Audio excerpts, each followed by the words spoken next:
गुरु सनातन धर्म का एक पवित्र शब्द। गुरु परंपरा। सनातन धर्म में जो भी ज्ञान विज्ञान का प्रसार हो रहा है वो गुरु परंपरा से ही हो रहा है। आजकल हम देख रहे हैं कि गुरु बनाना एक बहुत स्टेटस सिंबल हो गया है, फैशन सा हो गया है।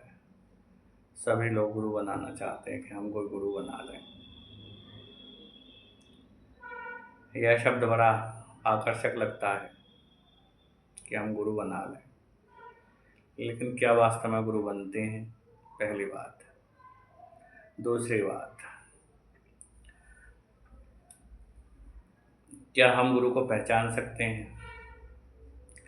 जो व्यक्ति स्वयं अंधकार में है, क्या वो यह तय कर सकता है कि जिसे मैं गुरु बना रहा हूँ वो प्रकाश में है?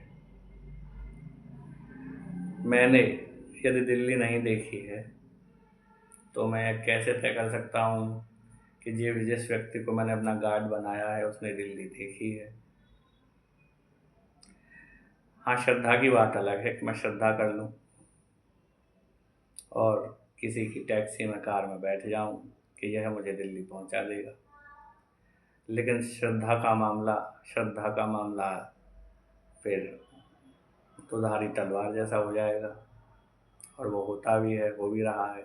यह आप देख ही रहे हैं कि यदि ठीक तरह का गाइड मिल गया तो वो मुझे दिल्ली पहुंचा देगा, और कोई बदमाश टाइप का आदमी मिल गया तो वो मुझे दिल्ली की जगह कहीं और पहुंचा देगा। गुरु के संदर्भ में यह बात इस तरह से हुई कि यदि सही गुरु मिल गया तो वो आपको भव समुद्र के पार पहुंचा देगा, और यदि गलत मिल गया तो वो केवल आपका धन हरण करेगा, आपके शोक को हरण नहीं करेगा। तो क्या किया जाए इस समस्या के समाधान के लिए? इस समस्या का समाधान केवल एक ही तरह से संभव है, जिसकी ओर आजकल 90% लोगों का ध्यान नहीं है। बस गुरु बनाना है। बस कहीं से दीक्षा मिल जाए, कोई नियम मिल जाए, उस नियम को हम पूरा करते रहें और लोगों से कहते रहें कि हमारे भी गुरु जी हैं, हम भी मंत्र जपते हैं, हम भी माला करते हैं। ये है बस। उसके बाद फिर जो हो ना हो, कुछ हो ना हो। तो इसका समाधान यह है कि हम शिष्य बने,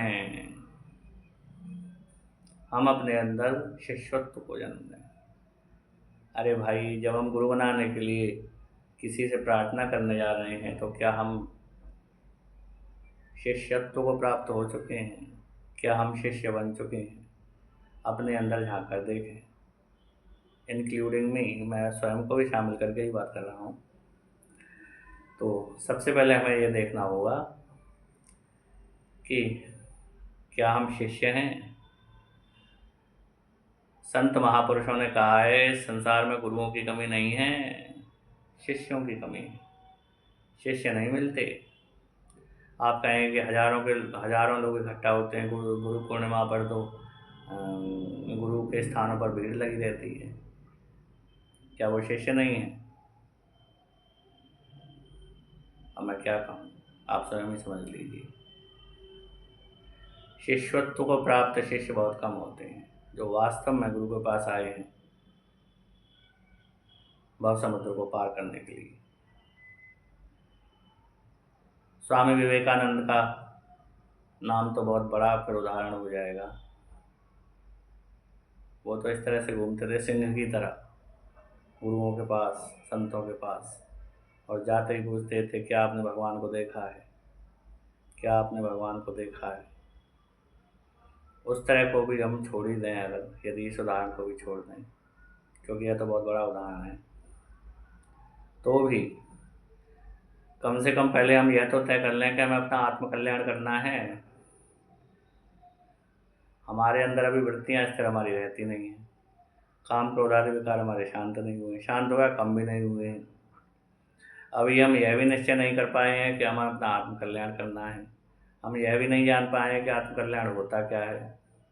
कई शिष्यों को मैंने यह कहते हुए सुना है कि हमारे पास एक गाड़ी तो हो गई है, दूसरी गाड़ी दिला दो, आपकी कृपा से हमारा एक मकान बन जाएगा, आपकी कृपा से हमारी दुकान वृद्धि को प्राप्त हो जाएगी। गुरुओं के पास इसलिए जाते हो, तुम शिष्य हो, गुरुओं के पास इस उद्देश्य के लिए जाया जाता है, ये नहीं। यदि आप इस उद्देश्य के साथ गुरु के पास जाते हैं तो आप अभी शिष्य नहीं बने हैं, आपके अंदर मुमुक्षा ही नहीं आ जागी है। यदि आपके अंदर मुमुक्षा जाग गई होती तो आप सीधे गुरु जी के पास जाते ही कहते, हे प्रभु, हे गुरु, मुझे संसार समुद्र से पार जाने का उपाय बताइए। हे गुरु, मैं संसार सागर से पार जाना चाहता हूँ, मेरी अविद्या का नाश कीजिए, मुझे भगवान के दर्शन करने हैं, मुझे भगवान के दर्शन करा दीजिए। इस प्रकार की भावना। तो इस समस्या का समाधान यही है कि हम अपने आप में पहले शिष्यत्व का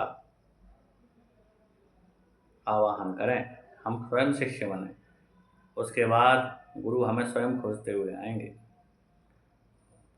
गुरु बनाना कोई हंसी खेल नहीं है, कोई नाटक नहीं है। अनेकों लोग कई गुरु बना लेते हैं, अनेकों लोग गुरु के बाद गुरु बदलते चले जाते हैं,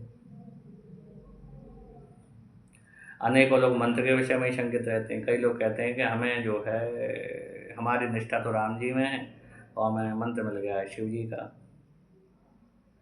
तो भाई, आपने गुरु जी से जब आपने मंत्र लिया था तब आपने पूछा क्यों नहीं, तब आपने गुरु जी को बताया क्यों नहीं, तब आपने गुरु जी से संपर्क क्यों नहीं किया? पूछना चाहिए था ना। तो इस तरह की बात है, अनेकों शंकाएँ हैं। मैं आगे भी गुरु इस विषय पर वीडियो बनाऊँगा। अभी ये मेरा पहला वीडियो है इस विषय पर, गुरु के विषय पर। तो अभी तो इस वीडियो में मैं आपसे बस इतना ही कहना चाहता हूँ कि मुख्य चीज़ है कि हम शिष्य हुए हैं या नहीं। यदि हम शिष्य हो गए हैं तो हमें गुरु की प्राप्ति हो जाएगी। गुरु क्या है? गुरु तत्व क्या है? हरि तत्व ही गुरु तत्व है।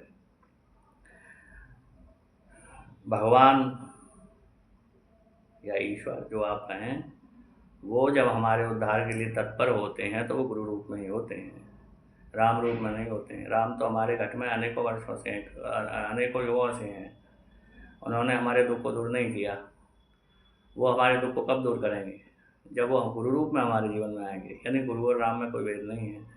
गुरु तत्व और राम तत्व एक ही है, हरि तत्व एक ही है।